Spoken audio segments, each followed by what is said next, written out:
RMC, le grand oral des grandes gueules.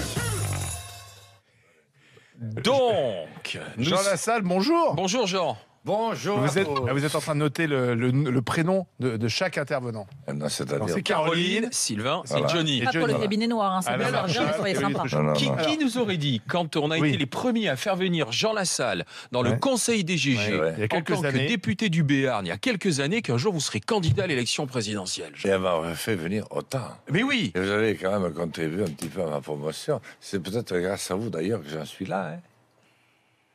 Ah oui. Quel parcours? Oh, ben, c'est-à-dire, il faut le finir. Tu Oui. vas voir, à Alors, l'Élysée. Alors justement, vous avez dit il y aura un berger à l'Élysée. J'ai regardé les 11 candidats, ça ne peut être que vous, parce que les autres ne sont pas bergers. Il y a tellement ou... d'oeil à garder, remarque. C'est vrai qu'un berger serait peut-être pas le bien. Et en même temps, on se dit, bon, c'est une bonne formule, mais ce n'est qu'une formule. Moi, je regarde les sondages. Alors, soit ils se trompent tous, mais a priori, vous n'êtes pas le mieux placé pour gagner cette présidentielle. Oui, a priori, vous avez dit. Qu'est-ce qui vous donne cette certitude? Ben, c'est-à-dire que c'est un peu ce que j'ai ressenti dans toutes mes élections depuis la toute première. Lorsque j'ai décidé, enfin, lorsqu'on m'a un peu poussé à me présenter à la mairie de Lourdios, j'avais 21 ans, tout le monde s'est tordu de rire pendant une semaine en me disant « Pour qui tu vas te désister au second tour ?» C'était pareil ensuite pendant toutes les élections. Ce matin, on m'a annoncé que j'étais parmi celui qui avait fait le plus nombre d'années de mandat. Donc j'ai quand même une certaine expérience. Heureusement que j'ai jamais répondu à cette question de savoir pour qui je me désistais. Je le sens parce que je suis l'homme, pas providentiel du tout, mais juste qu'il faut en ce moment. Pourquoi? Pour rassembler les Français. Ils aspirent à l'être profondément. Les autres le font semblant, mais pas comme il faut. Oui, parce que le Ils parlent pas, rassemblement, ils disent tout ça. On va rassembler la France, on va rassembler les Français. Pourquoi vous êtes mieux placé que les autres? Et parce que justement, moi, j'ai fait des choix qui ont été drastiques et très difficiles pour moi. Notamment lorsque je me suis séparé de François Bayrou, avec qui nous avons fait beaucoup de chemin ensemble. Hein. Mais je sentais que ça gazait plus, c'était plus ça. Et puis surtout, je sentais que s'il se représentait à une élection, il me faudrait mentir beaucoup ce coup-ci pour le soutenir. Et d'ailleurs, il a fini chez Macron, ce que j'aurais jamais pu faire. Et puis, comment je dirais, je connais les plis et les replis, même les plus intimes de notre France chérie. Je pense que je suis celui qui la connaît le mieux aujourd'hui de tous les candidats. Et je sais à quel point elle est désespérée et elle n'a plus confiance en rien, ni en personne. Et je parle de l'immensité des campagnes, mais aussi des banlieues, et même d'une grande partie des grandes villes, et même de Paris. Vous êtes le seul d'ailleurs dans votre programme, je regarde, à proposer un plan campagne pour les campagnes. Voilà. Oui, j'ai proposé Campagne de France, grande cause nationale. Pourquoi? Parce que on ne peut pas prendre une quelconque initiative que ce soit pour les campagnes si ce n'est pas partagé par l'ensemble de la nation. Donc, par conséquent, il faut qu'il y ait un débat auquel tout le monde participe avec notre belle capitale, Paris, mais l'ensemble. Et tout le monde prenne conscience que nous sommes à un tournant de notre civilisation. Est-ce que oui ou non, nous allons renoncer à 2/3 de notre territoire sur cette terre où tout pousse, où nous pouvons produire de tout, qui est capable de produire du génie, qui est capable de... Voilà. Ou alors, est-ce que nous allons sombrer vers un matérialisme froid qui nous scinde de stress de la tête aux pieds, quel que soit le rang social que nous occupions? Alors la campagne, toi Johnny, t'y habites? Moi, j'habite à la campagne, effectivement. Je reconnais à Jean Lassalle au moins une vraie valeur. C'est effectivement quand il dit qu'il est le candidat le plus près des Français, le plus humaniste certainement, et celui qui a parcouru le pays dans les moindres recoins pour voir vraiment ce qui s'y passe. Je pense également qu'il n'y en a pas d'autres comme lui sur les 11 candidats, c'est clair. Après, par contre, quand je lis le programme, il y a quand même des choses que, quand je vois la construction d'un 2e porte-avions, quand je vois des choses comme ça, je me dis quelque part que c'est un petit peu... ça va loin, quoi. Je ne sais pas si c'est franchement ce qu'on attend aujourd'hui en France. Je ne sais pas si non plus... comment dire ça? J'ai vraiment plein de questions qui se posent sur ce truc, parce que c'est pas le tout d'être humaniste. On vit quand même dans la mondialisation, on a quand même une réalité de terrain qui est là, et c'est pas si simple. Quand on le voit d'une analyse comme ça entre nous, c'est facile de lancer des idées. Mais quand on est vraiment sur le monde tel qu'il est aujourd'hui, avec la concurrence, en compétitivité qu'on a par rapport à nos entreprises, ça peut pas se dire comme ça aussi simplement, quoi. Jean. Je ne le dis pas simplement. Très cher Sylvain, c'est vous? C'est Johnny. Johnny. On va se fâcher. Non, Johnny. Non, pas du tout. Non, c'est une vraie question. D'abord, je veux annoncer un élément que je vais annoncer. Moi, je veux revenir à l'heure d'hiver. Parce que l'heure actuelle, dans les campagnes notamment, nous détraque tous. Nous n'avons pas besoin d'après-midi aussi long, à n'en plus finir, où nous n'arrêtons pas d'embêter le chat ou le chien jusqu'à minuit le soir. Je pense qu'il pourrait être mieux de revenir à un horaire plus équilibré. Donc Appel voilà une proposition très claire. Voilà, On reste à l'heure d'hiver, on change plus. Non, mais parce que j'avais l'oublié, parce que je me le suis marqué. Non, et si d'accord. je ne dis pas tout de suite aux grandes gueules, vu la qualité de ceux qui sont autour de la table, je l'ai L'heure oublié. d'hiver. Alors maintenant, pour vous répondre. Je veux que la France retrouve un espace politique et financier sans lequel, malheureusement, rien ne changera. Les immenses candidats que nous avons devant nous ne proposent que des bouts de projets. C'est-à-dire un ver de terre que vous avez coupé malencontreusement en bêchant votre jardin. Vous avez l'impression que tout va parce qu'il y en a 5 morceaux au lieu d'un, mais ils se débattent dans tous les coins, ils sont tous promis à disparaître. C'est ça, l'immense Fillon et l'immense Macron et le Mélenchon qui a sa poussée de sève 8 jours trop tôt. Alors, moi j'ai besoin de retrouver un espace politique et financier pour quoi faire? Bien, tout simplement pour rouvrir d'abord le débat européen qui est complètement bloqué. Je vais fonctionner sous l'égide de l'Europe des nations, comme l'avait prévu et préconisé le général de Gaulle, au niveau des chefs d'État et de gouvernement, et je dois reconstruire un budget pour que nous puissions nous remettre au travail dans ce pays. Mais juste une petite question sur l'entreprise, parce que ce qui me concerne proprement. On reste dans l'Europe, c'est très bien. Le problème, c'est pourquoi on ne peut pas bénéficier de tout ce qui existe en Europe. Nous, en tant que chef d'entreprise, on parle en ce moment sans arrêt du RSI, par exemple. Le RSI, on est quand même le seul pays de la communauté européenne à ne pas être libre de choisir l'organisme où on veut s'assurer en tant qu'indépendant. Et quelque part, je trouve ça... Pourquoi tous les autres pays d'Europe peuvent le faire? Pourquoi pas nous, Français? Qu'on soit obligé d'être affilié à ce régime qui ne fonctionne pas.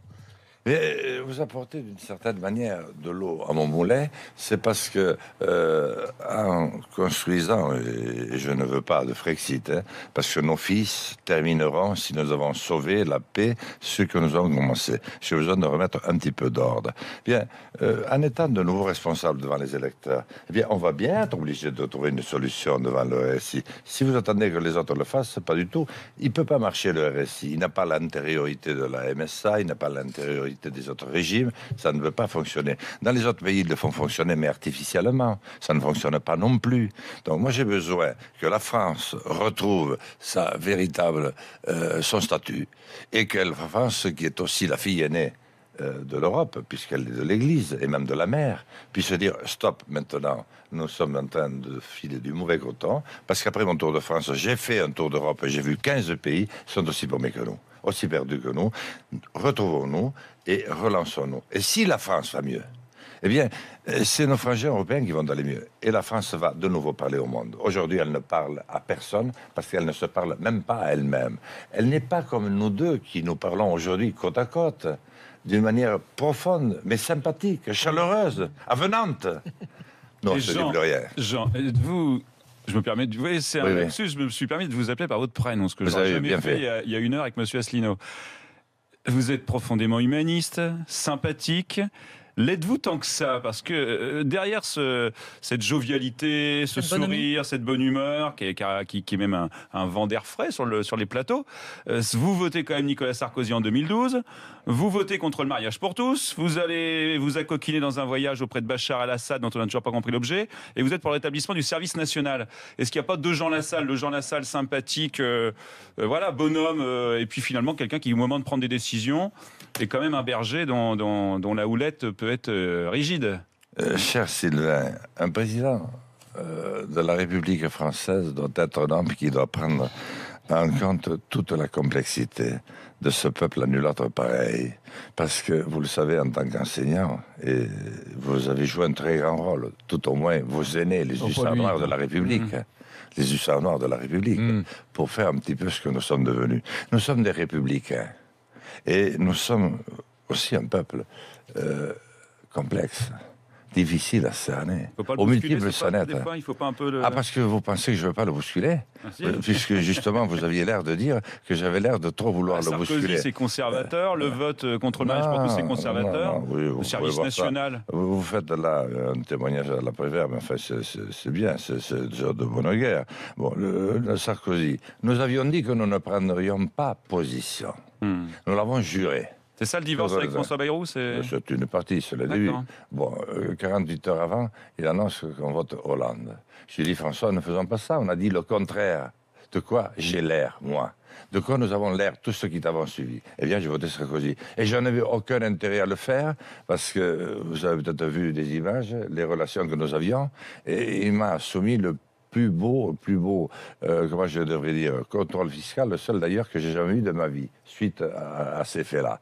Bon, je n'avais aucun besoin, mais je ne voulais pas que François décide ainsi, et sans que moi, je me suis dit, de toute façon, ça change rien. Voilà. Deuxièmement, attends, oui, allez-y, finissez, bien sûr. On ne va pas y arriver. Le mariage pour tous, j'étais bien décidé à le voter. Nous avons rendu ce débat dégueulasse, alors que c'était un débat de société. Nous aurions pu le traiter à 8 jours. Ça a été politisé à l'extrême.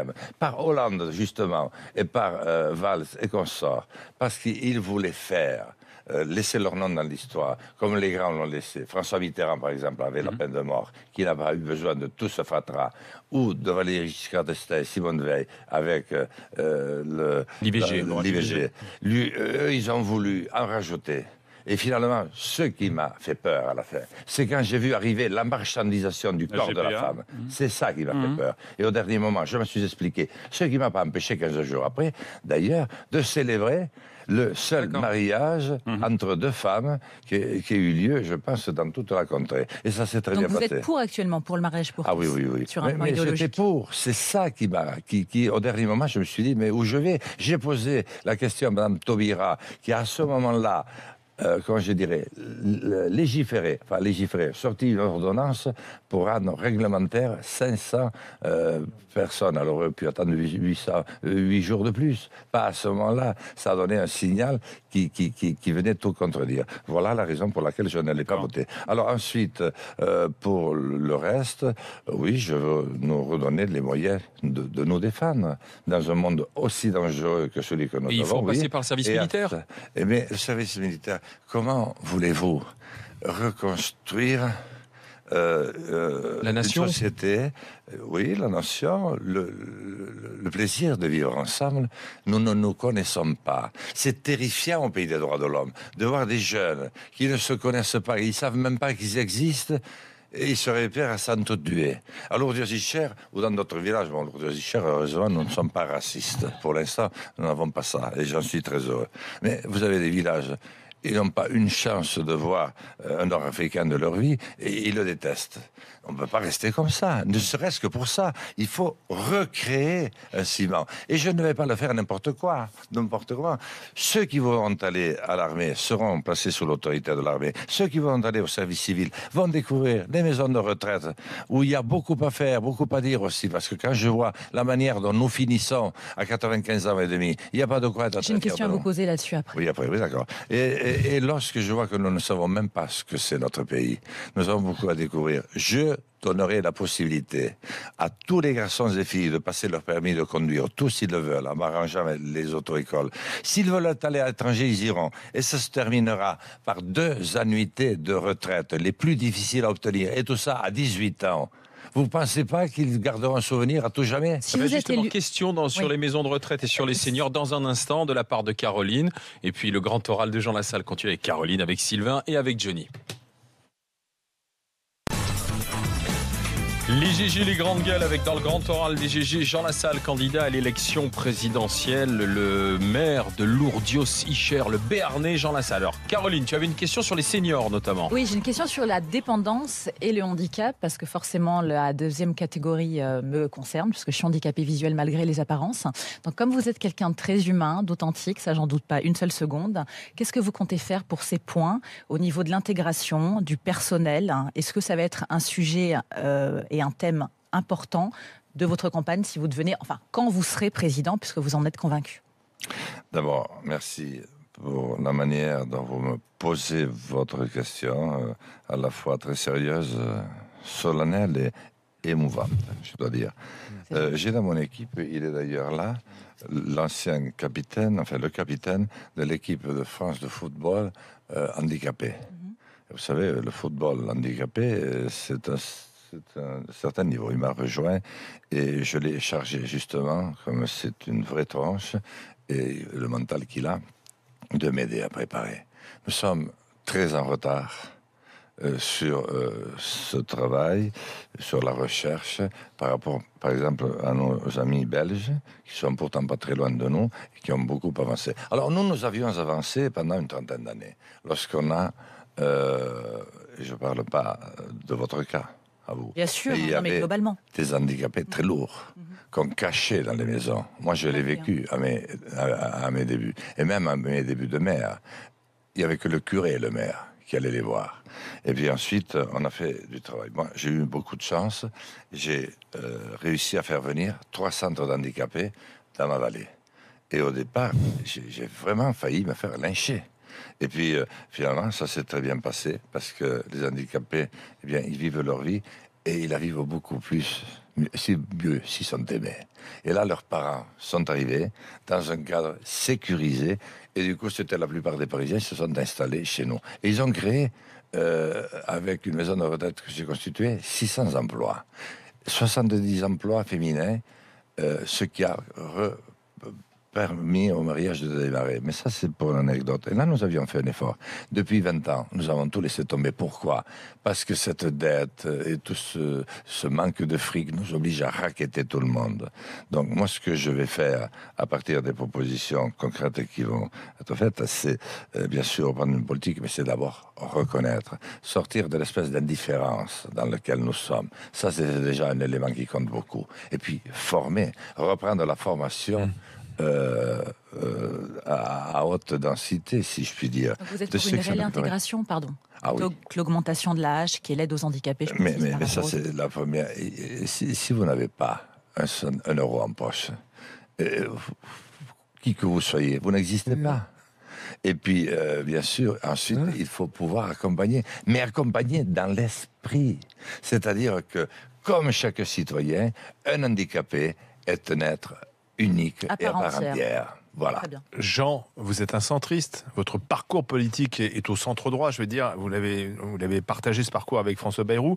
Pourquoi vous n'avez pas rejoint Macron finalement comme d'autres centristes? Je dirais, j'ai été centriste droite. Je tangentais parce que j'avais besoin quand même des voix un petit peu RPR. Puis mes parents papa était gaulliste. Et si le gaullisme était resté gaulliste, je le serais resté. Vous savez aussi que la moitié de notre famille, celle de maman, était communiste. Donc je m'étais réfugié politique au centre, et comme il y avait Bayrou, ça tombait bien, parce qu'il y avait un leader, tout allait bien. Voilà. Mais maintenant, non, je me suis mis en marge des partis, d'abord parce qu'ils ne représentent plus rien. Ils vivent d'ailleurs une élection calamiteuse qui va sonner heureusement leur glas. Moi, je suis pour qu'on reconstruise des partis nouveaux, que la jeunesse investisse en bloc, mais aussi des handicapés, mais aussi des et sur quel clivage alors? Parce que beaucoup disent, et notamment Macron dit, ce clivage gauche-droite, PS, les Républicains ne correspond plus à grand-chose. Il a raison.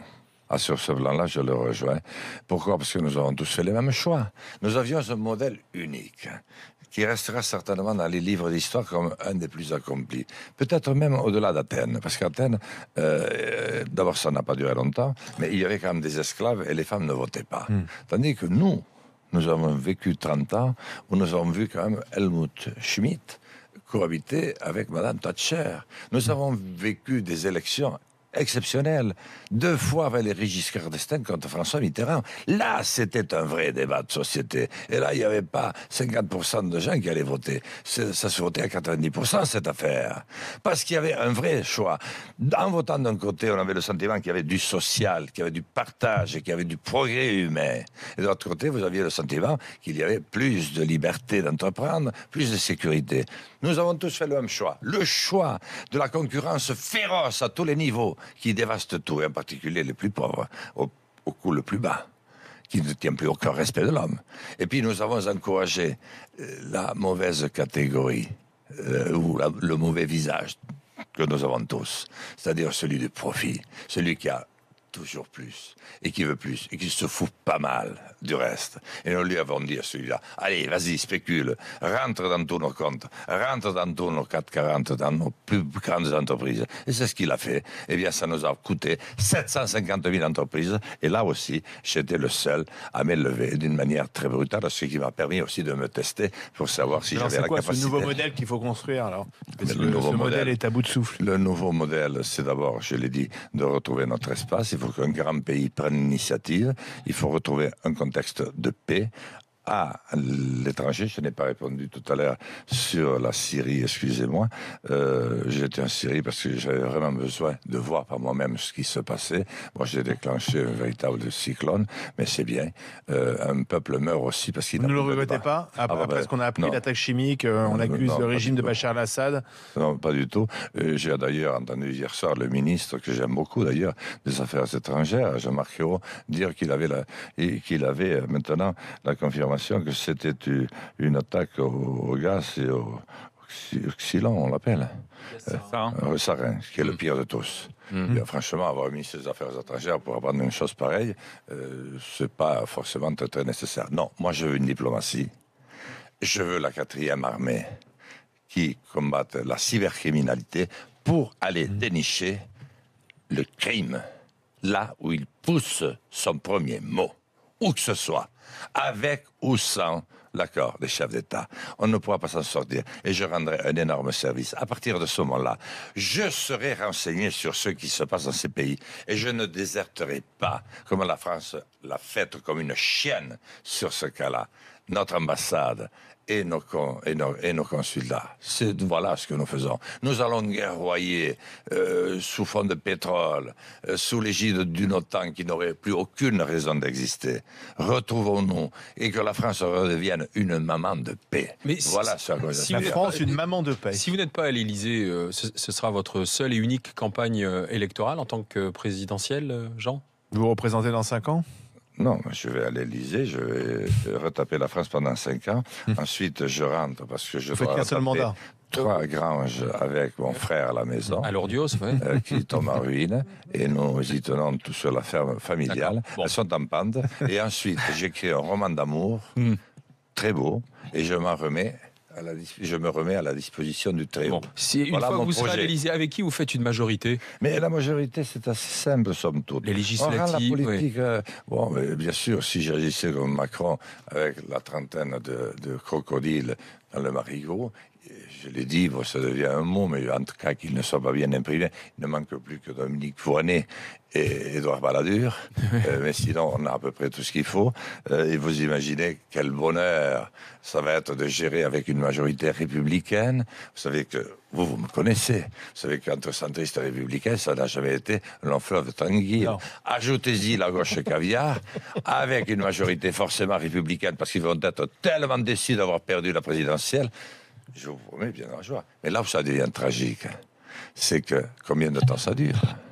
Et si c'est fiant, combien de temps ça dure aussi? Et je parle pas là uniquement de costumes ou de mariage de filles ou autres anecdotes qui malheureusement ont fait le corps de cette campagne électorale désastreuse que nous venons de vivre avec un tout petit personnel politique. Parce que malheureusement nous sommes minuscules eu égard à ce que nous avons connu dans le passé. Lâchez le micro, Jean, il va pas partir. Ah non, mais je le tiens en force, je le tiens pour qu'il m'accompagne dans mon improvisation. Non, qu'est-ce qui va se passer? Fillon à l'Élysée, ça va péter tout de suite, c'est ce que vous nous dites, juste derrière. Ça va pas durer longtemps, non. Et alors, ce qui va se passer pour l'un comme pour l'autre, bon, Mélenchon, j'ose à peine en parler parce qu'il a sa poussée de sève trop tôt, une semaine trop tôt. Et puis ensuite, il va se faire ammoniser du verbe ammoniser du premier groupe. Donc, par conséquent, il ne va pas y arriver. Je m'ammonise, je me benoît-ammonise. Et vous ne parlez pas de Marine Le Pen. C'est la variable d'ajustement que nous avons tous mis au point. François Mitterrand l'avait assez opportunément lancé pour empêcher la droite de se reconstruire, ce qu'il avait assez bien fait, ce qui lui a permis de faire de septennat. Et puis ensuite, la droite s'en est très bien servie aussi. Qui sera votre Premier ministre ? Bien, le Premier ministre, et encore une fois, c'est le peuple qui va le faire émerger. Ah bon ? Parce que oui, il va me faire émerger. On peut tous envoyer une candidature. Il va me faire émerger. Il va me faire émerger, moi. Contre toute attente. Et malgré ces immenses instituts de sondage auxquels je porte une considération sans limite, surtout depuis que j'ai vu comment ils fabriquaient leur saloperie. Leur saloperie, indigne de la France, indigne des pays du droit de l'homme. Depuis 2 ans, ils disent qui vont être les grands seigneurs de cette élection. Ils ont fait du bourrage de crâne massif, avec une presse écrite qui est devenue un déshonneur pour la France. Enfin, quel est l'intérêt moi je veux bien, très bien faire le procès des sondages, mais par exemple Mélenchon, qui a gagné quasiment 10 points, donc les sondeurs se sont réunis en disant tiens, on va faire monter Mélenchon. Ah, bien sûr, parce que le système auquel ils sont inféodés, parce qu'ils ne pourraient pas vivre sans lui. Ils sont accrochés au système comme le tic à la mamelle d'une vache, parce qu'il y a du lait et du sang. C'est de ça dont ils se nourrissent. Les Français, ils en ont rien à foutre. Dans 3 mois, ils vont vous interroger sur le fait de savoir si vous voulez le retour d'une serviette de toilette en fibre de lin ou en tergal. Vous voyez, c'est à peu près pareil. Vous avez vu sur France 2 comment on peut être un sondeur âgé de 19 ans, une mémé de 76 ans ou un homme entre 2 âges de 47 ans qui a perdu son emploi la veille. Vous voyez le sérieux. Et on a vu en même temps que sur France 2, d'Envoyé spécial, très bon document qui nous montrait quand même que les politiques étaient les premiers consommateurs de sondages. Nicolas Sarkozy, quand il était président, il en commandait un tous les 3 jours. Et Manuel Valls, Premier ministre, faisait des sondages sur sa coupe de cheveux.